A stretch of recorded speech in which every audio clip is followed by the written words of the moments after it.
शांति। एक बाप को प्यार से याद करो, बाप से मीठी मीठी रूरियान करो। कौन सी रूरियान?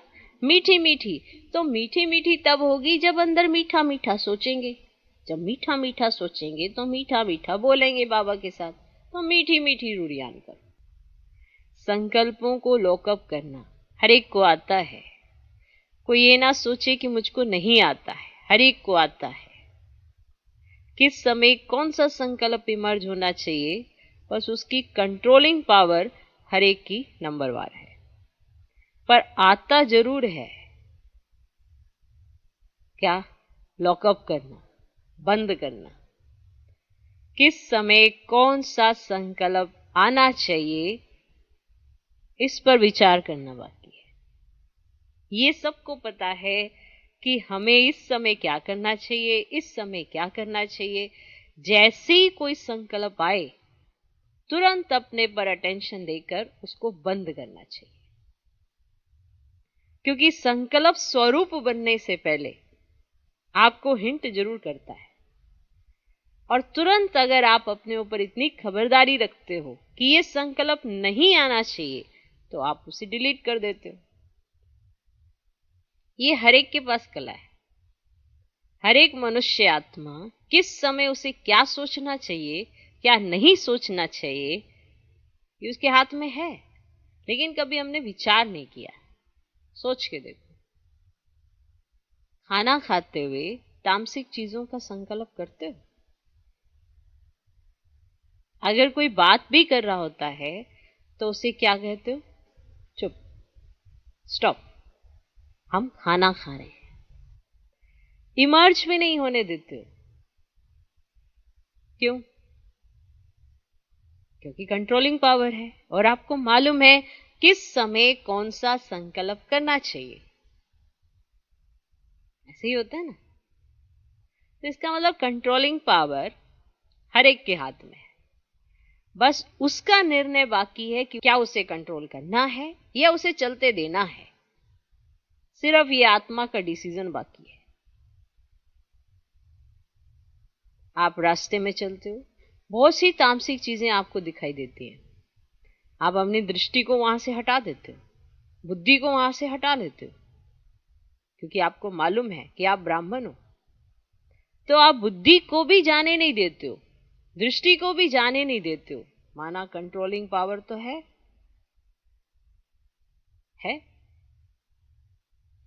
तो ऐसा सोच लेना कि नहीं है, ये गलत है।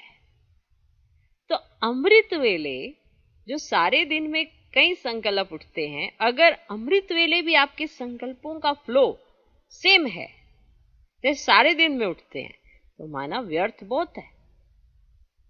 तो अमृत वेले संकल्पों का फ्लो कम होता है।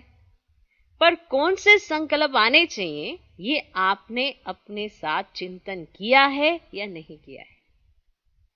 तो अमृत वेले अपने दूसरे सब संकल्पों को, ये नहीं कहेंगे कि दूसरे संकल्प नहीं आते, आते हैं। लेकिन समय देखो, क्या वो दूसरे संकल्पों को समय कह रहा है कि ये समय है दूसरे संकल्पों के आने का? अगर नहीं है तो उन्हें बंद करो। और बंद करने की कला हर एक को आती है। कोई ये सोचे कि मुझे बंद करने नहीं आते हैं, ऐसा संभव ही नहीं है। हर एक को आते हैं। बस निर्णय उसका ये रह जाता है, क्या मुझे ये करना चाहिए या मुझे नहीं करना चाहिए। तो समय की वैल्यू को समझते हुए दूसरे सब संकल्पों को लॉकअप कर देना, माना बंद कर देना, और एक बाप को प्यार से याद करना, ये आत्मा तय कर ले कि इस समय बाबा से प्यार से बातें करनी है, बाबा को प्यार करना है, या बाबा से मीठी मीठी रूरियान करनी है। इस समय में दूसरी चीजों को बंद कर दे और अपने इस समय के अंदर वो वाली चीजें बंद कर दे। क्लियर? जैसे आप किसी को देखते हो, अमृत वेले आपका ध्यान किसी की तरफ गया, तुरंत आपको एक संकल्प आएगा, ये ऐसा क्यों कर रहा है, तो उसे बंद करिए। ये समय नहीं है दूसरे की तरफ ध्यान देने का।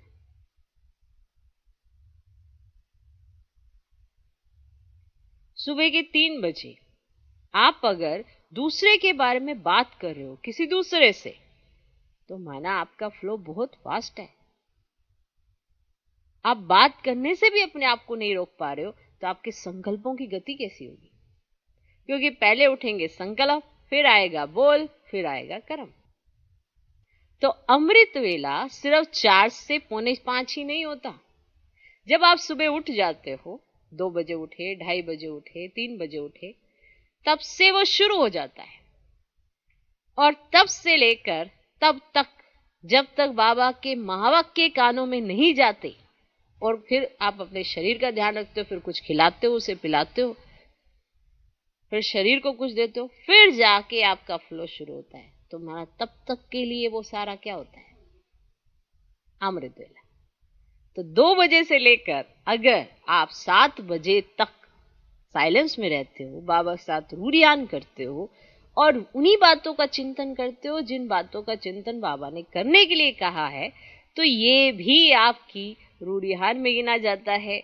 हर उस याद की अवस्था में हो जाता है जिसके आधार पर आपका सारा दिन तय होगा। सिर्फ 45 मिनट नहीं होते हैं। कहीं सोचते ना, सिर्फ 45 मिनट हमारी बुद्धि इधर लगी रहनी चाहिए।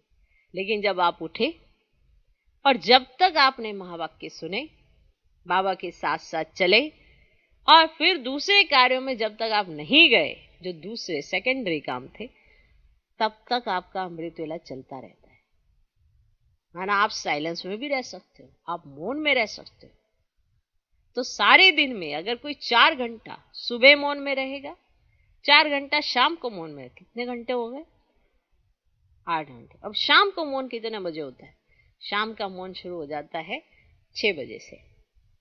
अब 6 बजे से लेकर जब तक आप सो, मानो 9:30 बजे तक सो रहे हो, 10 बजे तक सो रहे हो, तो 6 बजे से लेकर 9:30, 10, ये भी हो गए 3.5 4 घंटे। 6 से 10, माना अगर 10 बजे सोते हो तो 4 घंटे हो गए। तो फिर बाकी के जो घंटे होंगे उसके ऊपर असर आएगा ना आपकी अच्छी स्थिति का। एक तो नजरिया अपनी तरफ केंद्रित करो, खुद को देखने की तरफ केंद्रित करो, फिर आपकी बाबा के साथ मीठी मीठी रूढ़ियान नेचुरल होने लगेगी। क्योंकि एक तो आप साइलेंस में हो, दूसरे की तरफ आपकी नजर नहीं जाती है, आप अपनी तरफ देखते हो। अभी तक के सार में ये नहीं कहा व्यर्थ, ये कहा है दूसरे सब संकल्पों को। माना जो बाबा से विपरीत बातें हैं, जो आप बाबा से नहीं कर रहे हो, दूसरे से कर रहे हो, तो उन सब संकल्पों को बंद कर दो, माना लॉकअप कर दो, और एक बाप को प्यार से याद करो और बाप से मीठी मीठी रूढ़ियां करो। संकल्पों को लॉकअप करना है और खुद को लॉकडाउन किया हुआ है, तो चारों तरफ लॉकअप ही लॉकअप है। अब आपने क्या संकल्पों को लॉकअप किया है जो व्यर्थ है, जो आपको बाबा से बेमुख करेंगे, या आप सुबह होते ही शुरू हो जाते हो किसी से बातें करने, क्योंकि कोई ना कोई इर्द गिर्द तो होगा। तो सुबह ही आप वाचा में आ जाते हो, तो आप सोचो आपके सारे दिन में संकल्पों का फ्लो कैसा होगा। ओके, विचार जरूर करना। ओम शांति।